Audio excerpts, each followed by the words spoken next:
La Voz de América presenta.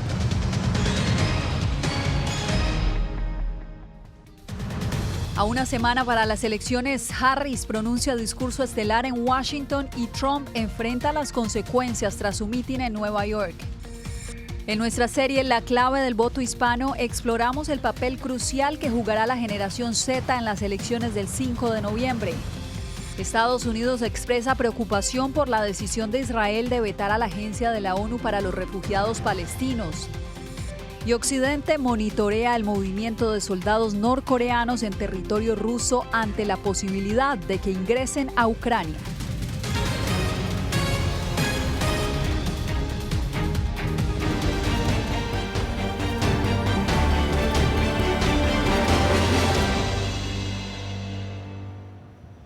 Saludos desde Washington. La carrera por la Casa Blanca entra en su recta final. Hoy Donald Trump se encuentra en Pensilvania, uno de los estados clave, mientras Kamala Harris pronuncia un discurso desde aquí, desde la capital estadounidense, justamente en la Explanada Nacional, el mismo lugar donde Donald Trump hizo su polémica alocución el 6 de enero del 2021. Veamos la historia que nos presenta Jacopo Luzzi.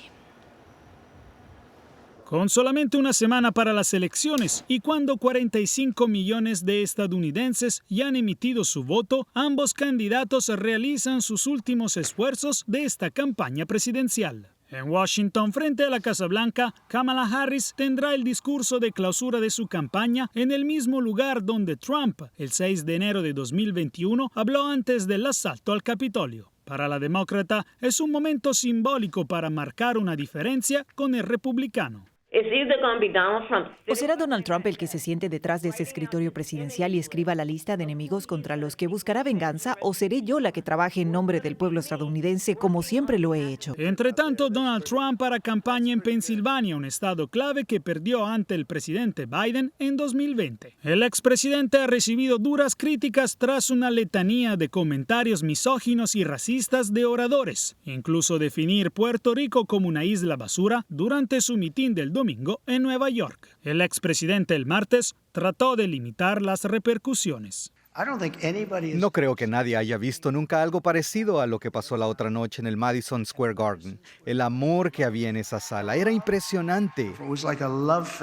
Fue como una fiesta de amor, una absoluta fiesta de amor. Trump en su rueda de prensa dijo que Harris es la que está llevando adelante una campaña de odio absoluto. No él. Entre tanto, el lunes, personas sin identificar incendiaron 2 urnas electorales en el estado de Washington, destruyendo cientos de papeletas en lo que un funcionario llamó un ataque directo a la democracia. Hacemos contacto en directo en la Explanada Nacional con Jacopo Luzzi. Jacopo, cerca de las 7 de la noche se espera esta alocución estelar de la vicepresidenta y candidata Kamala Harris. ¿Cuáles son las expectativas en torno a este evento? De hecho, Yasmín, muchas expectativas. Faltan 2 horas, pero realmente se esperan más de 40,000 personas y de hecho toda la ciudad, el centro de la ciudad está bloqueado. Muchas medidas de seguridad por parte de los servicios secretos, además, en particular para garantizar la seguridad de todos los participantes. Ustedes pueden ver, estamos cerca del parque, un ambiente muy animado aquí en Washington mientras se espera el mitin de Kamala Harris en 2 horas. Jacopo, sabemos que tenemos poca señal en este momento. Te agradecemos por esta historia y estaremos atentos al desarrollo de esta noticia. Y justamente esta contienda presidencial, o más bien la decisión del dueño del Washington Post, Jeff Bezos, de no dar un aval a ninguno de los candidatos ha generado que más de 200,000 suscriptores hayan abandonado sus suscripciones en el prestigioso periódico. El número de cancelaciones equivale a alrededor del 8% de la circulación total. La decisión provocó la renuncia de varios columnistas, exeditores como Marty Baron, han señalado que la medida debió ser debatida más a fondo, mientras que Bezos dijo que lo que hizo, lo hizo porque le preocupaba que la gente perdiera la confianza en los medios tradicionales y obtuvieran sus noticias en las redes sociales.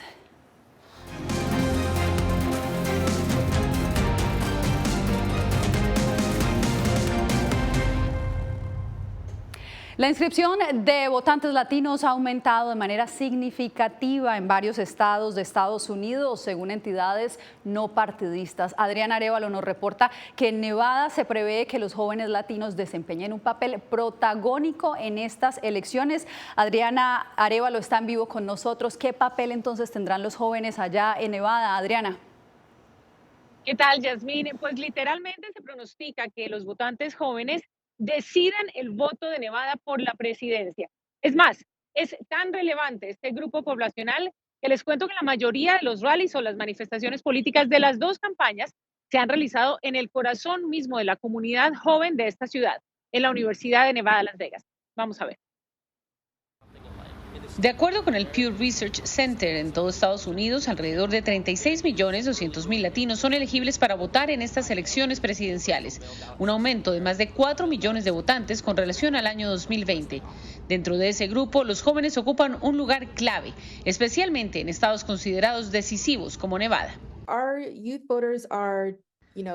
Nuestros votantes jóvenes son únicos porque se están convirtiendo lentamente en el bloque de votantes más grande. Estos son jóvenes que vivieron el 11 de septiembre, han vivido tiroteos en escuelas y han vivido cosas en las que ven cómo el gobierno puede o no ayudar, por lo que aportan una perspectiva realmente sólida a la votación. Y para ganarse el favor de este cotizado grupo de votantes es necesario ingresar a los espacios y plataformas donde ellos consumen la información.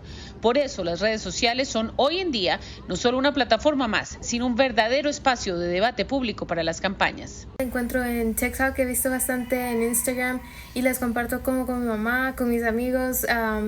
De los debates, vi también, estuve viendo varios, los vi por YouTube. En el 2020, los votantes latinos representaban el 7.4% del total del electorado. Se pronostica que a los comicios de noviembre ese porcentaje llegue al 14.7%.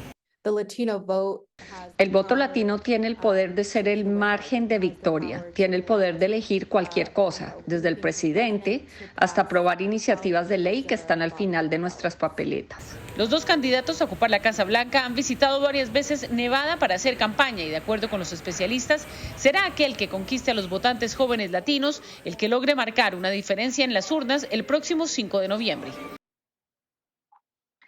Y las actividades políticas de las dos campañas no se detienen en Nevada. La gira de mujeres de la campaña de Donald Trump trajo hoy a Las Vegas a Lara Trump y a otro grupo de mujeres representantes de la campaña republicana, mientras que los demócratas anunciaron que Kamala Harris regresa a Las Vegas, nada más y nada menos que con el popular grupo musical Maná. Esto será este jueves 31 de octubre, así que como ven, es una semana muy ocupada para los votantes de ambos lados en la isla. Es todo lo que tengo para ustedes desde Las Vegas, Adriana Arévalo. Gracias, Adriana. Y lo dicen los expertos, cada vez que hay elecciones, el voto latino podría hacer la diferencia y eso lo vamos a ver el próximo martes. Bien, y las elecciones de este año también se han convertido en un referendo sobre el aborto en varios estados. En Florida, por ejemplo, actualmente se permite el aborto hasta las 6 semanas de gestación. Pues el 5 de noviembre los votantes se pronunciarán sobre una posible reforma constitucional que podría derogar esta ley estatal. José Pernalete nos reporta sobre las expectativas en torno a esta importante medida. Actualmente, abortar en Florida es legal hasta la 6ª semana de embarazo, pero este 5 de noviembre los votantes se pronunciarán sobre una propuesta de reforma constitucional que anularía la ley vigente. La enmienda 4 dice que ninguna ley prohibirá, penalizará, retrasará o restringirá el aborto antes de la viabilidad o cuando sea necesario para proteger la salud de la paciente, según lo determine el proveedor de atención médica de la paciente. Sectores opuestos a la interrupción del embarazo sostienen que el texto de la enmienda propuesta por Floridians Protecting Freedom en 2023 es confuso. Pero realmente, en términos prácticos, sería una de las leyes de aborto más radicales en todo el país. Camargo dice que la propuesta podría autorizar el aborto de menores de edad sin el consentimiento de sus padres. Además, expertos en ciencias de salud advierten sobre riesgo para la salud de la mujer inherentes al aborto. Quienes impulsan la enmienda destacan que cuentan con el apoyo de 6 de cada 10 latinos católicos en Florida. Porque entienden que el hecho de que yo tome una decisión personal para mí no significa que yo le tengo que imponer esa decisión a otras personas. Los residentes del estado llevan semanas compartiendo opiniones sobre el aborto. No. Tengo hijos, nietos y bisnietos y quiero que siga creciendo mi familia. Que estoy de acuerdo con que se haga el aborto, porque nadie puede mandar en uno. Es uno quien lo va a criar después y todo. Una de las objeciones apunta hacia las excepciones. Defensores del aborto sostienen que las víctimas de incesto o violación difícilmente se atreverán a formular una denuncia con la ley vigente. José Pernalete, Voz de América, Miami. En una visita a Baltimore, el presidente Joe Biden anunció hoy una inversión de $3.000 millones para reducir las emisiones de carbono en puertos de Estados Unidos y así respaldar cerca de 40.000 empleos. Carolina Valladares, ¿qué más dijo el presidente? Jasmine, ha dicho el presidente Joe Biden que esta inversión multimillonaria va a servir para mantener la cadena de suministro abierta. En la costa este estamos hablando específicamente de la importación y exportación de vehículos, también para fortalecer las empresas del país que sigan creciendo y, como dices, de los 40.000 puestos de trabajo que se verán fortalecidos, dice Biden, 2.000 de ellos recaen en el puerto de Baltimore, recordemos, negativamente impactado tras el colapso de ese puente a causa del choque de un buque mercante hace apenas unos meses. Desde Baltimore y con un cuantioso cheque bajo el brazo, el presidente Joe Biden anunció hoy su plan para reducir las emisiones de carbono en los puertos de Estados Unidos. La inversión de $3.000 millones tiene como objetivo impulsar equipos e infraestructura más amigables con el clima en 55 puertos de todo el país, incluido el de Baltimore, donde el colapso de un puente mató a 6 trabajadores el pasado marzo e interrumpió las rutas marítimas durante meses. La nueva financiación de $3.000 millones que estamos dando hoy a todos los puertos de Estados Unidos servirá para fortalecer la cadena de suministro, hacer que las empresas estadounidenses sean más competitivas y mantener bajos los precios al consumidor y reducir drásticamente la contaminación de carbono. Según funcionarios, con este anuncio el gobierno federal busca respaldar 40.000 empleos sindicales, 2.000 de ellos en el puerto de Baltimore, uno de los más activos de la costa este y clave para la importación y exportación de vehículos. 2.000 nuevos empleos para estibadores, trabajadores del hierro, ingenieros, electricistas, trabajadores de servicios públicos, trabajadores de todo, mano de obra y mucho más. Empleos sindicales bien remunerados. El anuncio tiene lugar una semana después de que el propietario y administrador del buque de carga que causó el mortal colapso del puente de Baltimore acordaron pagar más de $102 millones en costos de limpieza para resolver una demanda presentada por el Departamento de Justicia de Estados Unidos. Y este anuncio de la administración Biden para promover la energía limpia y fortalecer el mercado laboral pues tiene lugar apenas una semana para que tengan lugar las elecciones presidenciales, unas elecciones en las que tanto Harris como Trump pues siguen empatados. Así es, Carolina, gracias. Bien, y la ONU advirtió este martes que la crisis humanitaria en Gaza y Cisjordania podría intensificarse aún más tras la decisión de Israel de prohibir el acceso a su agencia de asistencia humanitaria en Gaza. El gobierno de Estados Unidos ya se pronunció al respecto. Celia Mendoza en vivo con nosotros desde el Departamento de Estado. ¿Qué implicaciones podría tener esta decisión, Celia? Yasmín, esto se une a la carta que ya había sido anunciada por parte del secretario de Estado Anthony Blinken y también quien está a cargo del Departamento de Defensa, Lloyd Austin. Han asegurado que le están dando estos 30 días, pero les preocupa profundamente lo que significa esta nueva ley aprobada por la legislatura en Israel, lo que implica no solamente que no haya ayuda para entrar a Palestina, pero para asistir a las agencias de Naciones Unidas también en Cisjordania y en este territorio de Gaza profundamente marcado por la tragedia que ha hecho, según dicen las Naciones Unidas, esta crisis más profunda, la situación entre Hamás e Israel. Estados Unidos expresó gran preocupación tras la decisión de Israel de prohibir el funcionamiento de UNRWA, la agencia de la ONU encargada de la asistencia humanitaria de la población palestina en Gaza y Cisjordania.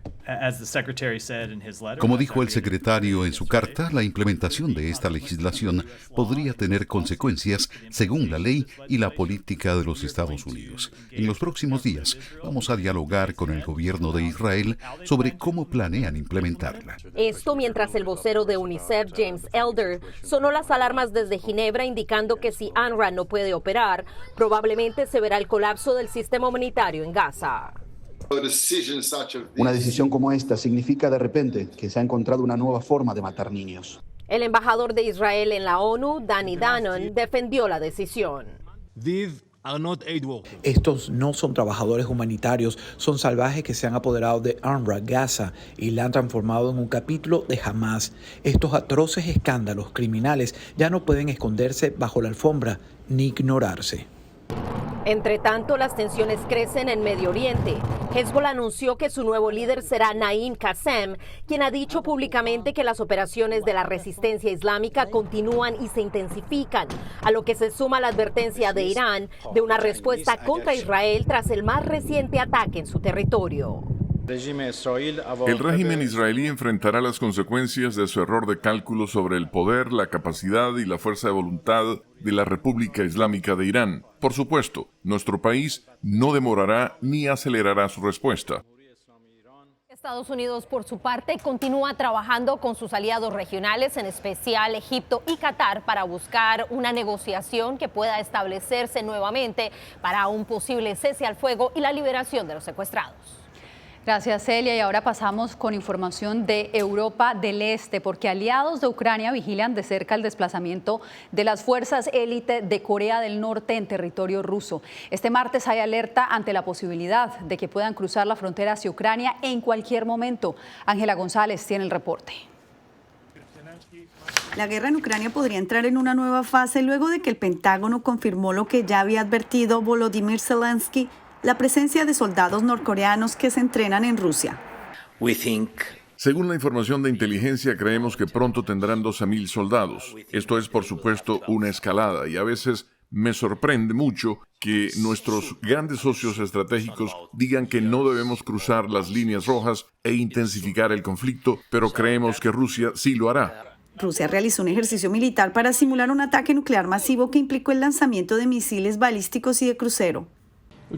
Dado el aumento de las tensiones geopolíticas y la aparición de nuevas amenazas y riesgos externos, es importante contar con fuerzas estratégicas modernas que estén constantemente listas para el uso en combate. Según la OTAN, los soldados norcoreanos en Rusia se mueven hacia la primera línea de combate, y Estados Unidos ha dicho que cualquiera que participe en la guerra será blanco legítimo para los ataques ucranianos y que Washington no impondrá nuevos límites al uso de armas estadounidenses. El presidente finlandés, quien se reunió con el presidente chino, dijo que instó a Xi Jinping a hablar con Vladimir Putin sobre la invasión a Ucrania. Mi mensaje al presidente Xi Jinping es que la actividad norcoreana en este momento, tanto en términos de exportaciones de armas como de envío de tropas a Rusia, es una escalada, expansión y provocación. El presidente ucraniano Volodymyr Zelensky, de visita en Islandia, dijo que había acordado con el presidente de Corea del Sur intensificar los contactos entre sus naciones para desarrollar una respuesta a la participación de Corea del Norte en la guerra de Ucrania. Ángela González, Voz de América. Cuando volvamos, el Fondo Monetario Internacional proyecta crecimiento económico para Venezuela. Pero, ¿qué dicen expertos fuera del organismo? Les contamos.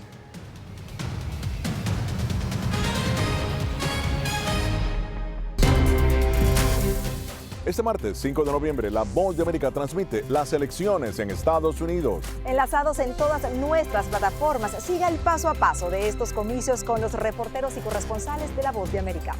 En los estados claves. Y desde las sedes de las campañas presidenciales. Durante todo el día, conéctate. VozDeAmerica.com. Y en la noche no te pierdas en nuestro especial de televisión y multimedia, porque en La Voz de América, la prensa libre importa. Se nos acabaron las esperanzas, muchachos. Dos venezolanas que dejaron atrás las dificultades de su patria derrumbada.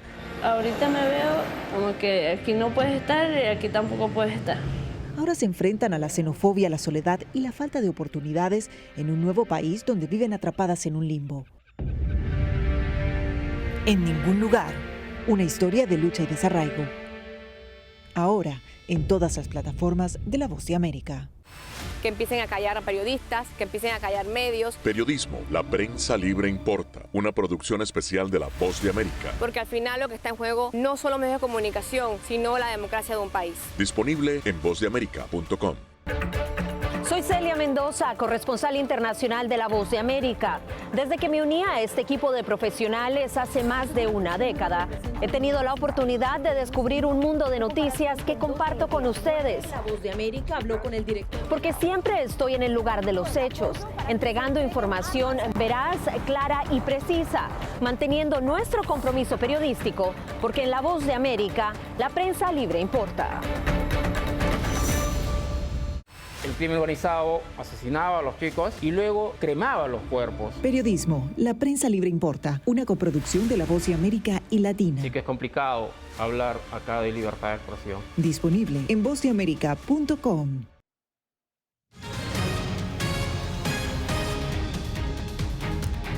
El Fondo Monetario Internacional proyecta un crecimiento económico del 3% para Venezuela hacia finales del 2024. Sin embargo, especialistas consultados por Adriana Núñez advierten que la economía del país petrolero continúa siendo frágil. Economistas comparten la estimación de crecimiento del Producto Interno Bruto para Venezuela este año e incluso dicen que puede llegar a ser cercana al 5%. Pero afirman que aún hay un largo trecho por recorrer para que esa cifra sea percibida por la ciudadanía. La pregunta es si podemos sostener ese número y mejorarlo en el 2025. El FMI calcula que Venezuela podría cerrar 2024 con una inflación de 50%. Un número bajo comparado con lo que se vivió durante la hiperinflación de finales de 2017 y 2021, pero que para el venezolano promedio es difícil de sortear. Por más que hagas magia, no te dan los números y le das prioridad o a una cosa o a la otra, o a la comida o a otra cosa, pues la ropa, el uniforme, lo que sea. Ya tú no haces mercados. Porque eso hacer mercado, eso ya es un lujo. Bueno, porque tú mínimo tienes que gastar con $500 para medio comprar algo. Entonces tapar hueco es que si me faltó el arroz esta quincena, lo compré. Me faltó la pasta, lo compré, el aceite y hasta ahí, ya tapé los huecos. Va viento en popa la derrota total de la hiperinflación, derrotada de la inflación, y vamos a tener la inflación más baja en 25 años. La economía venezolana aún muestra las secuelas de casi una década en caída. En los últimos 3 años se ha recuperado, pero todavía no puede satisfacer la demanda de su población. Es una economía frágil, su demanda de consumo es frágil y necesitas por donde sea promover inversiones en serio, inversiones que generen, que motoricen en el mediano plazo. Es una economía débil todavía. Y es además una economía apoyada en su industria petrolera, cuya producción también ha aumentado en 2024, pero aún no logra estabilizarse en torno al 1 millón de barriles diarios, ni mucho menos alcanzar los 3 millones de sus mejores tiempos. Adriana Núñez Rabascal, Voz de América, Caracas. En instantes, la Comisión Interamericana de Derechos Humanos otorga medidas cautelares a 4 opositores nicaragüenses.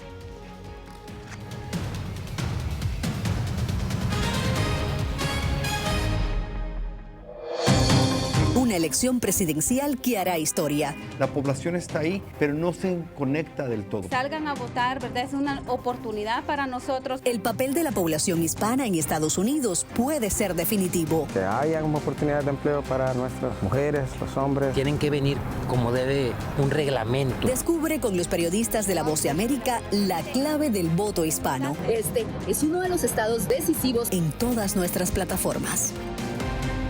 Soy Yair Díaz, corresponsal de La Voz de América en Colombia. El reto de informarte de manera veraz, precisa y objetiva en un mundo donde la verdad es cada vez más difusa es lo que me motiva a trabajar en La Voz de América.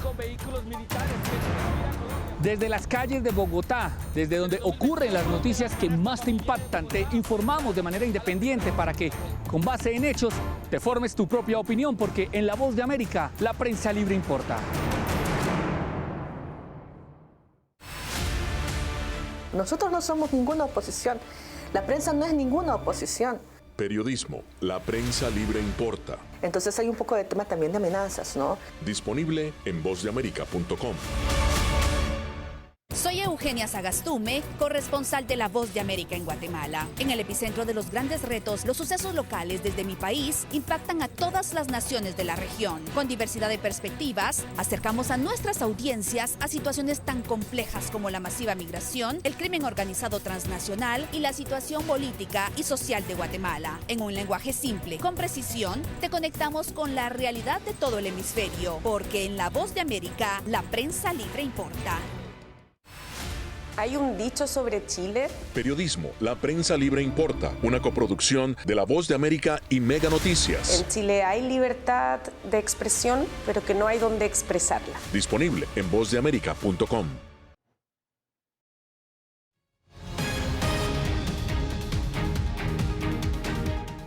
La Comisión Interamericana de Derechos Humanos otorgó medidas cautelares a favor de varios reclusos nicaragüenses, subrayando la urgencia de proteger sus derechos. Donaldo Hernández nos amplía. En Nicaragua, 4 opositores más se encuentran en condición de paradero desconocido, según la Comisión Interamericana de Derechos Humanos, que otorgó medidas cautelares ante el riesgo que corren sus vidas. La Comisión Interamericana de Derechos Humanos otorgó medidas cautelares a favor de Gerson Celedón, Evelyn Matus, Lesbia Gutiérrez y Carmen Sáez, tras considerar que se encuentran en una situación de gravedad y urgencia. El gobierno de Nicaragua no se ha referido a esta resolución de la Comisión Interamericana. Actualmente en Nicaragua hay 9 personas con paradero desconocido, de acuerdo con organismos defensores de derechos humanos. Y nos preocupan la vida de las personas que se encuentran en situación de desaparición forzada, así como las decenas de personas presas políticas que actualmente se encuentran privadas de libertad por el régimen. El Independiente Mecanismo para el Reconocimiento de Personas Presas Políticas tiene documentado el arresto de 45 opositores. Cuando hay una persona aislada y no le permiten visitas, sufre el que está encerrado, castigado, y sufre su familia. Las medidas cautelares implican solicitar al Estado de Nicaragua que determine la situación y paradero de las personas beneficiarias para proteger sus derechos a la vida e integridad personal. Donaldo Hernández, Voz de América. Hacemos una breve pausa, usted no se mueva, tenemos más al volver. Hola, ¿qué tal? Les saluda Natalie Salas Guaitero. Esta semana en Visión 360. Nicaragüenses desterrados en Costa Rica comparten cómo se sienten al ser obligados a vivir sin patria. Como que nos mataron, como que nos desaparecieron. Visitamos el Museo Postal de Estados Unidos, un lugar que alberga miles de curiosidades que cuentan la historia del correo en el mundo. Disponible en todas las plataformas de La Voz de América. Soy Jacopo Luzzi, reportero de La Voz de América aquí en Washington, D.C. Ya sea informando desde el Capitolio, desde la Casa Blanca, cubriendo el impacto del cambio climático, el impactante tema migratorio, o subir en un avión y cruzar medio mundo para estar en el lugar de la noticia con la información precisa y veraz, este es mi compromiso como periodista. Un compromiso de vida profesional que comparto con ustedes, porque en La Voz de América la prensa libre importa. La Voz de América presenta testimonios de tolerancia directamente desde el corazón de una de las regiones más conservadoras de Estados Unidos. Historias de personas determinadas a derribar estereotipos, viviendo de manera auténtica en el hogar de los valientes. Encontraron su libertad. Disponible en todas las plataformas de La Voz de América. Nunca pensé pasar 2 años y 7 meses en la prisión por nada más pensar diferente a las autoridades de Nicaragua. Una vez que bajamos del avión, acá en Estados Unidos, en Washington, nos damos cuenta que estamos libres porque no sabíamos si también veníamos a una cárcel, no sabíamos nada. El cuerpo como que siente el aire puro, la diferencia a estar en una prisión, ¿verdad?